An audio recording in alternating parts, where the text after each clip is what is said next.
All right, what's up, fam?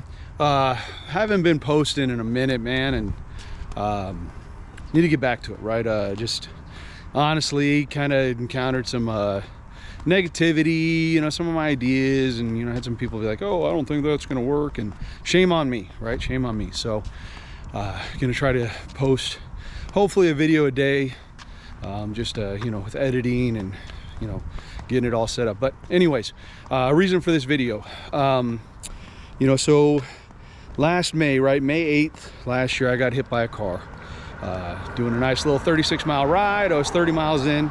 I'll post more about the accident, but just through that whole process, a couple weeks back, I finally got the good news call from my attorney. Hopefully in the next couple weeks I actually get my settlement.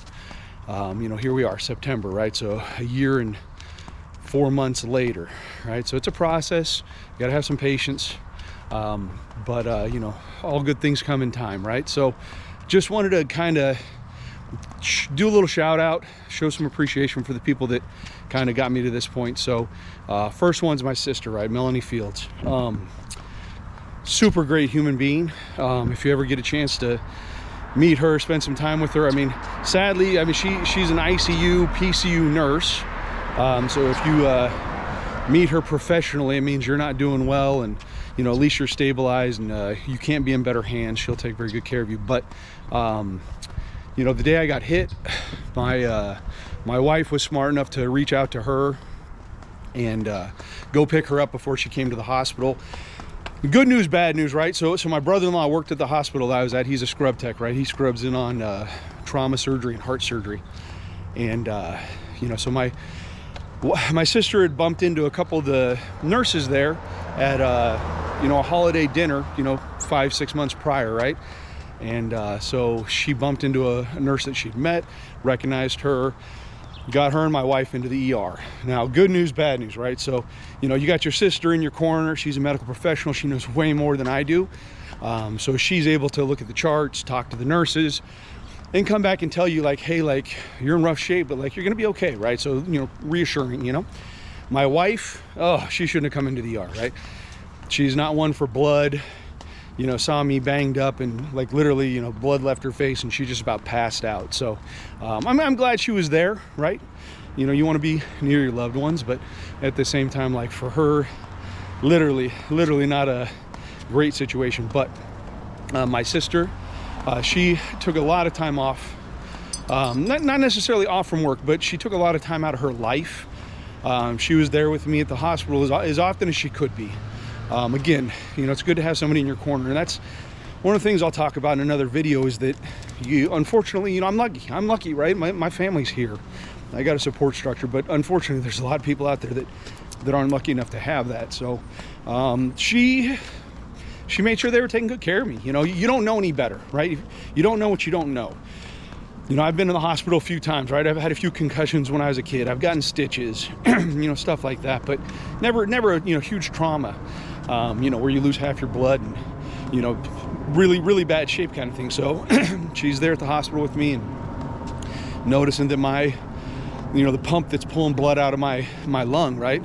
That the hose is loose, and it doesn't have suction, noticing that they, missed this, and, sitting there questioning them about, what do you mean, like, you think he should do surgery, but you're not sure, and it's up to him. Like, what do you mean by that, right? Again, just a guy that doesn't know that much about it, and, to have somebody like that in your corner, just super lucky, right? I feel blessed for it, right? And then living with them. I lived with my sister and brother-in-law for like a month. I couldn't lay down in a bed. I got a partially torn PCL on my left knee. My bedroom at home's upstairs. We have a couch, but I lived in their easy chair in their living room, right? Hung out with their dog Six, and just kind of mended. And again, having somebody in your corner that doesn't pass out at the sight of blood and doesn't mind helping you clean. I had 44 stitches, right? So it doesn't mind helping you clean your wounds. Redress them. Eventually my brother-in-law took my stitches out for me, right? But just there for me. So thank you, sis. I love you, mean it. the other person, right? So while I'm in the hospital, my sister and brother-in-law are visiting me, and they let me know that they have a good friend down in Tucson, right? That I probably actually met at their wedding. That was a paralegal, right? She was like a top-notch paralegal, and you know, her law firm finally pushed her to, you know, finish her studies, you know, to take the bar and to become an attorney. Right? She was kind of happy being a paralegal and being a good one, but at the same time, you know, they saw promise in her, and you know, pushed her to it. And so they're like, hey, like, we can get you in touch with her. You know, they text her, hey, you mind if my brother calls? And you know, so you have a warm conversation with somebody that you have, you know, already have a connection with, right? Because they know your family. And her name is Jessica Lanum. You have to bear with me on some of this stuff. Just a super good human being, right?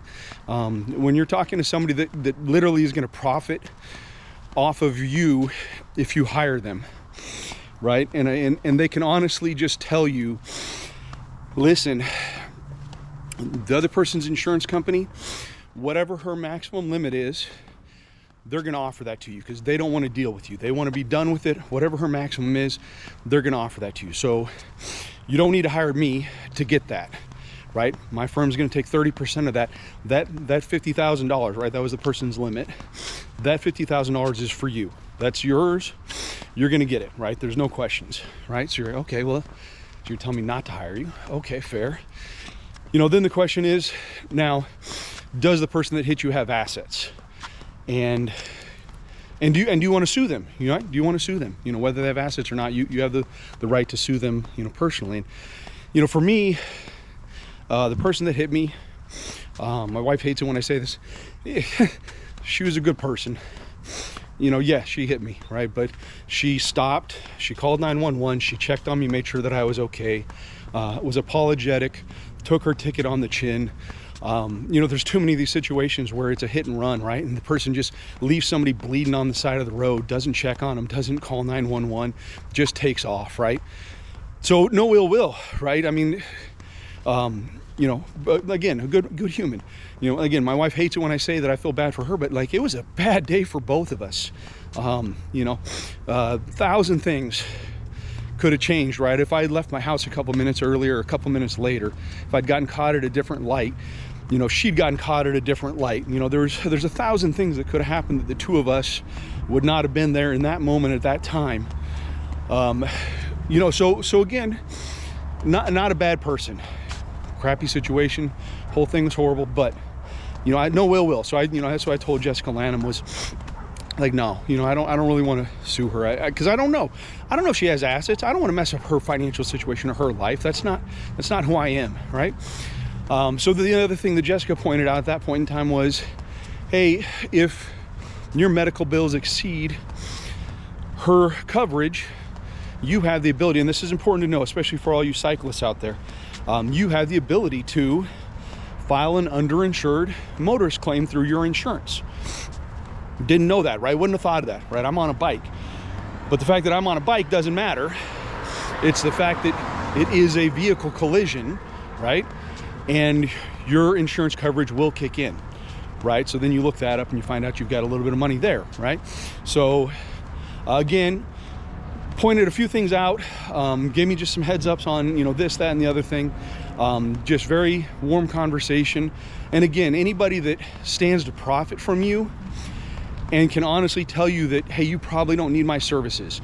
Now, hey, if things get worse, if your medical bills exceed, if you feel like you do need somebody else in your corner, I'm available. If you have any other questions, I'm here for you, right? Now, I probably got a little bit better, you know, treatment, you know, than just the average person that and maybe not, right? I mean, again, I think she's a very good human being, so maybe not, but you know, the fact that she knew my family probably gave me, you know, obviously a little bit warmer welcome.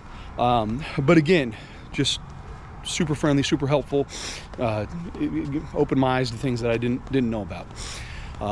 So, you know, things go on, and you know, you're sitting there and you got medical bills stacking up. I was going to we'll get back to this in a second, but I was going to a chiropractor doing PT. You get the lien from them, right? Because that's what they do. They file a lien against your settlement, you know. So you get the lien from them, and the lien from them is, you know, $6,600, let's call it, right? Your medical bills that you got sitting on your desk are, you know, $7 grand, right? So you're like, okay, you know, $7 grand, 6,600, you know, that's 13,000 and change, you know, almost 14,000. So leaves me $36,000. Like, you know, obviously I would not like being hit by a car again, you know, and with $36,000 replace, you know, what happened? No. But, you know, hey, at the end of the day, that'll cover, you know, the few months that I can't work, cover, you know, some of my pain and suffering, and we can move on with life, right? Then you get the lien from your insurance company, right? So my wife's got a Blue Cross Blue Shield plan through her work. Their base is out of Texas, right? So they've got a Texas plan, and I guess it's a state to state thing, but the word is subjugation, right? So in our policy, there is a clause that says that they will subjugate in the event of an accident. They are not liable for medical bills. Those bills fall, you know, back on the insurance policy involved in the accident. So now you do the math of it, and you're like, well, that lien that they sent me at the time, right? And I'm still in patient care. The lien they sent me at that time is like, you know, 32.7. So now you're like, oh boy. Yeah, that's, you know, that's 50 grand. That's it, gone, right? Done.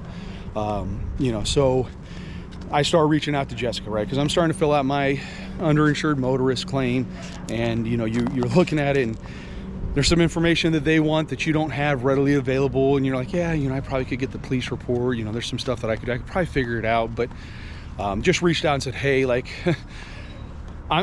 this is where I'm at.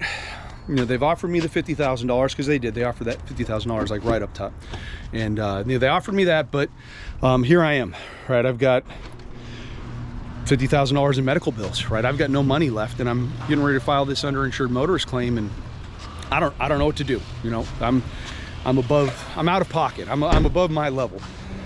You know, so, you know, she says, okay, great. You know, I'll help you with that, and we will, you know, look into it and find out if there's any other insurance policies, right? You know, the $50,000 insurance is already offered you. That's your money. We don't touch it, but anything going forward, and just understand this is kind of the standard. It's 30%. She's like, you know, hey, you're a friend of the family. Would wish I could do anything different, but it's not, right? It's discrimination if I give you a different, you know, rate than anybody else, kind of thing. So you're getting whatever we get above and beyond. We're going to keep 30% of it. And you say, you know, I'm a smart person, right? You're like, okay, well, I understand, and 70% of something is better than 0% of nothing, right? So 70% of whatever you can get me far exceeds $0. So go through the process, right? And it takes time, right? But a couple months later, I think it was December, I get the good news call, right? Hey, good news. We found out there is another policy in play. I believe it was through the driver's employer. Another policy in play. We found more money, but this is the important thing. We've talked, and you told me that you're not healed, but you stopped doing PT because there was no money left. You need to go do PT. You got to get your body right. Once we settle, once the amount is settled on, the money's gone. That's it. So if you need PT, go do PT. Finish that. I know it'll slow down your payment process, but you need to go get your body right. So again, great information, great, you know, support, because I wasn't right. I could barely get my arm over my shoulder. You know, my knee wasn't too bad. You know, I'd started cycling, you know, really, I think it was like not even at 8 weeks. I think it was at 4 or 5 weeks in, I started cycling again. So so you start looking, right? And at the time I was working with the guy on a roofing company, and I've known him for, you know, 15 years. And he's like, dude, you should see my son. My son is, dude, he's badass. He's a doctor, PT. He deals with, you know, high level athletes, and dude, he's really good. And not just saying this because he's my son. He's really good at what he does, right? So I got a referral to Jonny Monteiro. I'll link information for Jessica, Lanum, and Jonny in the description in the comments. But dude, this guy's next level, man. young guy. I don't know how old he is. I'd guess probably late 20s, early 30s, but dialed in, doctor of PT. The thing I love about him is he's not trapped in the box, right? You deal with a lot of doctors that are trapped in the box of, you know, the book says this, and, you know, this is what we've been doing for years. And he's more of a guy like, hey, let's look at it and figure out how we're going to be able to help you. And, you know, a lot of stuff has changed. A lot of new research has been done. There's a lot of stuff with healing that, you know, kind of goes against the old school, and, you know, surgery and stuff like that. So let's work on it, right? And, you know, he gets to work on it. And I, like, quite literally, maybe 2-3 sessions in, I'm already improved far beyond. I think I'd gone to the chiropractor office for, I think it was like 4 or 5 weeks. You know, I'd done like, you know, probably a dozen, maybe 15 sessions. And you know, again, in just a couple visits with him, I'm already seeing improvement in my range of motion. You know, and he balances, releasing the tension of the muscles, because that's the problem. Your muscles atrophy. When you have a broken bone, your body kind of tries to protect it, and, you know, you're in a sling for a while, and that doesn't help, right? Because you're locked in and you can't move, and so the muscles kind of change how they work, and it's that mind-muscle connection, and that's what he focuses on, is the mind-muscle connection, getting those muscles to release and getting the other muscles to start activating and kicking back in, right? So I did PT with him, and he went from January into the spring, and got to where, like, really, I don't know, 95%. You know, I don't know that I'll ever be 100%. And, you know, in the process of the accident, going 7 months without doing good PT, I probably jacked up my other shoulder because I was favoring things, and, you know, what have you. But regardless, this guy in short term got me back to pretty close to 100%, right? There's stuff with my knee, there's stuff with my shoulder that I'll never be 100%, but got me back to where, like, daily stuff was fine. You know, riding a bike was fine. There was no impingement. There was no, you know, nothing that I couldn't do. I mean, for a while there, I couldn't put a shirt on, right? I couldn't get my hand over my head to put deodorant under my arm, you know, things like that. And, you know, so just a solid dude. And you're sitting there, and his practice is called athElite Performance. Quite literally, I mean, you got a Cy Young award-winning pitcher that's in his office. You've got, you know, pro football players. You've got semi-pro golfers. You've got younger kids that are aspiring athletes. And, you know, and then there's me, the 44-year-old dude that's a mediocre cyclist and, you know, mediocre snowboarder, that's in there getting the same treatment that they're getting and getting their results. So again, just had to give a shout out to those people, because they really made an impact in my life and helped me get through a hard time. And just quality people, you know, from, you know, I mean, obviously my sister, she's been in my life my whole life, and can't say that we always got along when we were younger, but she's just a good human being. And again, to find an attorney that's straight with you, keeps you informed, and is just honest, you know. Again, if you find somebody that can profit from you, that'll tell you, you don't need to hire me, right? It just speaks volumes about their character, right? And then again, like, if you've had an injury, if you are suffering, if you're in pain, if you've got you know, an active lifestyle but you're having struggles with it, I'm telling you, look up athElite Performance, look up Jonny Monteiro. The dude will get you back to your glory days. He'll get you back to 100%, or at least close to it. So again, I just want to spend some time and thank you guys, and hopefully I'll keep putting some content out for you guys on a regular basis. Talk to you guys again soon.